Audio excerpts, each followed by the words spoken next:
सेनपाई की पुरानी सेटिंग ने आते ही कपड़े उतार दिए। क्या नागातोरो का पत्ता कट गया? एपिसोड की शुरुआत होती है स्कूल के नए साल से। हमारा सेनपाई अब 3rd ईयर स्टूडेंट बन चुका है और आर्ट क्लब में नए मेंबर्स के रिक्रूटमेंट के लिए पोस्टर लगा रहा है। सेनपाई कैनवस के सामने बैठा सोच रहा है कि आज क्या बनाए, जानवर बनाए, खुद का पोर्ट्रेट बनाए या कुछ और। लेकिन सच बात तो यह है कि उसका दिमाग पेंटिंग में कम और पिछली बातों में ज्यादा अटका हुआ है। उसके दिमाग में बस एक ही बात घूम रही है, क्या तुम मुझे इनाम में 21 दोगे? बेचारा सेनपाई कंफ्यूज्ड है कि ये मजाक था या सच। तभी वहां एंट्री होती है नागातोरो की। वो हमेशा की तरह मस्ती के मूड में आती है और सेनपाई को परेशान करना शुरू कर देती है। वो आते ही सेनपाई की शक्ल देखकर बोलती है, सेनपाई तुम आज भी उतने ही थरकी लग रहे हो जितने हमेशा लगते हो। मतलब लड़की आते ही रोस्ट करना शुरू कर देती है। वो कहती है कि अब तुम 3rd ईयर में आ गए हो, थोड़ा तो ढंग से रहो। सेनपाई थोड़ा नर्वस हो जाता है और कहता है कि मैं अभी डिसाइड नहीं कर पा रहा हूँ कि क्या पेंट करूँ। नागातोरो मौका देखते ही चौंका मारती है और कहती है, क्या तुम चाहते हो कि मैं तुम्हारे लिए मॉडल करूं? सेनपाई पहले तो शर्माता है, नहीं करता है, लेकिन फिर धीरे से मान जाता है। वो कहता है कि अगर तुम फ्री हो तो प्लीज मेरे लिए मॉडल बन जाओ। नागातोरो का प्लान तो पहले से ही सेट था। वो कहती है, ठीक है, लेकिन कपड़े मैं डिसाइड करूंगी। वो सीधे बगल वाले रूम से अपना स्विम सूट निकाल लाती है।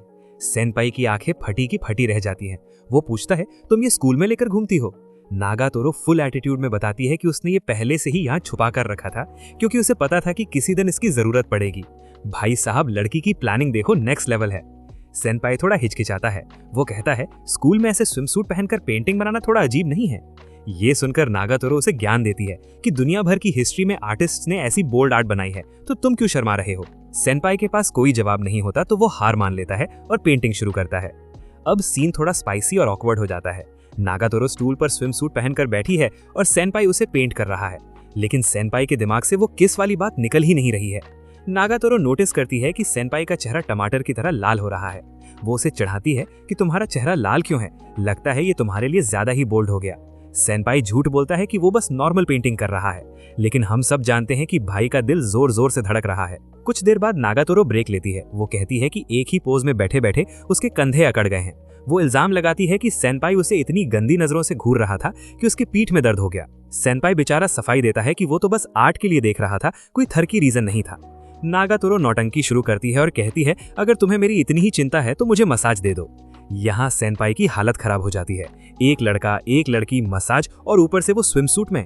सेनपाई कहता है कि लड़के का लड़की को मसाज देना ठीक नहीं है, लेकिन नागातोरो नाटक करती है, दुख रहा है, जल्दी करो। सेनपाई मजबूरी में मान लेता है। जब सेनपाई मसाज करना शुरू करता है तो नागातोरो ऐसी आवाजें निकालने लगती है जैसे पता नहीं क्या हो रहा हो।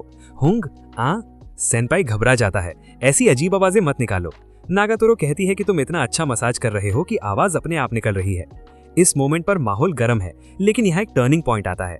सेनपाई महसूस करता है कि नागातोरो की बॉडी सच में बहुत सख्त है। उसे रियलाइज होता है कि नागातोरो ने जूडो की प्रैक्टिस में बहुत मेहनत की है। वो बड़े प्यार से कहता है, नागातोरो तुम काफी मेहनत कर रही हो ना? ये सुनते ही नागातोरो का मजाक वाला मूड बदल जाता है। वो थोड़ा शर्मा जाती है और कहती है, सिर्फ तारीफ करने से मैं तुम्हारे साथ कुछ नॉटी नहीं करने वाली। सेनपाई तुरंत क्लियर करता है कि उसका वैसा कोई इरादा नहीं था। यहाँ हमें दिखता है कि इन दोनों के बीच सिर्फ थरकीपन नहीं बल्कि एक जेन्युइन केयर भी है। नागातोरो धीरे से थैंक्स बोलती है और ये मोमेंट काफी होलसम हो जाता है। इसके बाद नागातोरो एक बड़ा खुलासा करती है। वो बताती है कि उसने फाइनली जूडो क्लब ज्वाइन कर लिया है और उसका गोल है ओरिहारा को हराना और अपना इनाम पाना, यानी तुम्हारा किस। भाई साहब, यहाँ सेनपाई के होश उड़ जाते हैं। वो सोच रहा था कि वो किस वाली बात मजाक थी, लेकिन नागातोरो आज फुल फॉर्म में है। वो क्लियर करती है, मैंने कहा था ना, मैं मजाक नहीं कर रही। सेनपाई घबराकर पीछे हटने लगता है, कहता है, मैंने तो हाँ नहीं बोला था। नागातोरो का मूड थोड़ा खराब हो जाता है। वो सीधा सवाल पूछती है जो किसी भी लड़के की बोलती बंद कर दे, क्या तुम मुझे किस नहीं करना चाहते? सेनपाई हकलाता है, ऐसा नहीं है कि मैं नहीं चाहता, पर नागातोरो उसे बीच में ही रोकती है और दबाव डालती है, सीधा बताओ सेनपाई, हाँ या ना? टेंशन अपने पीक पर होती है। सेनपाई की सांसें अटकी हुई हैं। नागातोरो इंतजार कर रही है और तभी एक लड़की एंटर करती है जो दिखने में काफी हद तक पुरानी प्रेसिडेंट जैसी लग रही है। वो आते ही सेनपाई को बोलती है, काफी वक्त हो गया हाचियोजी सेनपाई। नागातोरो का गुस्सा 7वें आसमान पर पहुंच जाता है।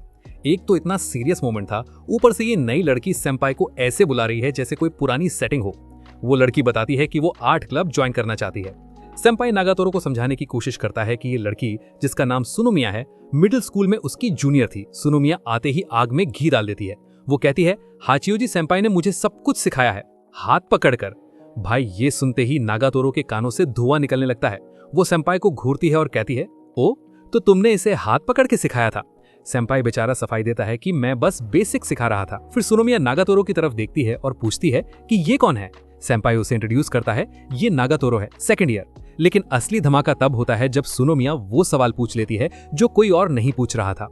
वो कहती है, मैंने अभी बाहर किसके बारे में कुछ सुना था, क्या तुम दोनों रिलेशनशिप में हो? नागातोरो थोड़ा शर्मा जाती है। शायद वो चाहती थी कि सेंपाई हाँ बोले या कम से कम डिफेंड करे, लेकिन सेंपाई घबराहट में जोर से इनकार कर देता है। नहीं, बिल्कुल नहीं, ऐसा कुछ नहीं है, हमारा कोई रोमांटिक रिश्ता नहीं है। ये सुनकर नागातोरो को बुरा लगता है। उसे गुस्सा आता है और वो सेंपाई को एक मुक्का मारती है, तुम बहुत क्रीपी हो बोलकर। असल में उसका दिल टूटा है क्योंकि सेंपाई ने इतनी जल्दी और इतने जोर से इनकार कर दिया। सेंपाई बात को संभालने के लिए कहता है कि नागातोरो बस कभी कभी मॉडलिंग करती है, वो क्लब मेंबर नहीं है। सुनोमिया समझदार है, वो तुरंत सिचुएशन पकड़ लेती है। वो कहती है, अच्छा तो अब से इस क्लब में सिर्फ हम दोनों ही होंगे? ये सुनते ही नागातोरो के अंदर की जेलसी जाग उठती है। एक बंद कमरा और उसमें सेंपाई के साथ ये नई लड़की। नागातोरो सुनोमिया को डराने की कोशिश करती है, बच के रहना, ये सेंपाई क्रीपी है, तुम्हें अपनी अजीब हरकतों से इन्फेक्ट कर देगा।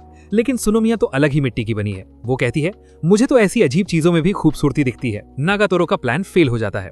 तभी वहां गामो चैनल आती है। वो नागातोरो को लेने आई है क्योंकि गामो ने भी जूडो क्लब ज्वाइन कर लिया है। तभी सुनोमिया ऐसा कुछ करती है जिसे देखकर सब हिल जाते हैं। सुनोमिया सीरियस होकर बोलती है, अच्छा तो नागातोरो स्विमसूट में मॉडलिंग कर रही थी और अगले ही पल सुनोमिया अपने कपड़े उतारने लगती है। वो कहती है, मैं न्यूड मॉडल बनने के लिए तैयार हूँ। नागातोरो चीख पड़ती है, रुको, कपड़े वापस पहन लो। नागातोरो चिल्लाती है कि ये लड़की बिल्कुल उस बनी गर्ल जैसी है। तब सेंपाई बताता है, हाँ ये प्रेसिडेंट की कजन है। यार तभी मैं सोचूं, ये खानदानी बीमारी लगती है, कपड़े उतारने का शौक इनके जीन्स में है। नागातोरो बेचारी पूरी कोशिश करती है कि वो कपड़े ना उतारे और उसे डांट कर वहां से चली जाती है। अब सीन शिफ्ट होता है जूडो क्लब की तरफ, जहां नागातोरो और गामो की प्रैक्टिस के बाद हालत खराब है। ओरिहारा उन्हें मोटिवेट करती है, लेकिन तुरंत पकड़ लेती है कि नागातोरो का दिमाग कहीं और अटका हुआ है। गामो मौका देखते ही आग लगाती है, हमें इसे डर है कि कोई इसका बॉयफ्रेंड चुरा लेगा। नागातोरो चिढ़कर मना करती है, वो मेरा बॉयफ्रेंड नहीं है। पर गामो कहाँ रुकने वाली है, वो नमक छिड़कती है, बेचारी, इसका और सेंपाई का लव नेस्ट छिन गया है। तभी ओरिहारा पूछती है, तो क्या चुनोगी हायाची, जूडो या प्यार? यहाँ नागातोरो का जवाब सुनने लायक है। वो पहले नाटक करती है, फिर फुल एटीट्यूड में बोलती है, मैं जूडो में भी पूरी जान लगाऊंगी, लेकिन मैं सेंपाई को परेशान करना भी नहीं छोड़ूंगी। मतलब लड़की को ऑप्शन ए या ऑप्शन बी नहीं, बल्कि पूरा मेन्यू चाहिए। ये है हमारी नागातोरो, जिसे जीत भी चाहिए और सेंपाई भी। वापस आर्ट रूम में चलते हैं, जहां सुनोमिया सेंपाई की पेंटिंग्स को देखकर बोलती है, सेंपाई तुम्हारी पुरानी आर्ट में कलर्स तो थे पर जान नहीं थी, लेकिन ये नई पेंटिंग्स, इनमें रंग बोल रहे हैं। वो सेंपाई की आंखों में देखकर कहती है, तुम उस लड़की से मिले और उसने तुम्हारी दुनिया रंगीन कर दी, वो तुम्हारे लिए देवी है। सेंपाई शर्मा कर डिफेंड करता है, अरे कैसी देवी, वो तो राक्षस है, बस तंग करती है मुझे। लेकिन सुनोमिया उसकी चोरी पकड़ लेती है, अगर वो डेमन है तो तुमने इसकी इतनी तस्वीरें क्यों बना रखी हैं? सेंपाई धीरे से मान लेता है, शुरू में जबरदस्ती थी पर बाद में मुझे उसमें मजा आने लगा। सुनोमिया समझ जाती है कि ये आर्ट रूम इनका लव नेस्ट था जो अब टूट गया है। वो अपनी कजिन का एक डायलॉग मारती है, प्यार भीख में नहीं मिलता सेंपाई, उसे ढूंढकर छीनना पड़ता है। सेंपाई घबराकर पूछता है, तो मैं क्या करूं? सुनोमिया सीधा बम फोड़ती है, उसे डेट पर ले जाओ। सेंपाई का फ्यूज उड़ जाता है, डेट पर? और इसी के साथ ये एपिसोड यहीं खत्म होता है। मिलते हैं नेक्स्ट वीडियो में, तब तक के लिए सायोनारा।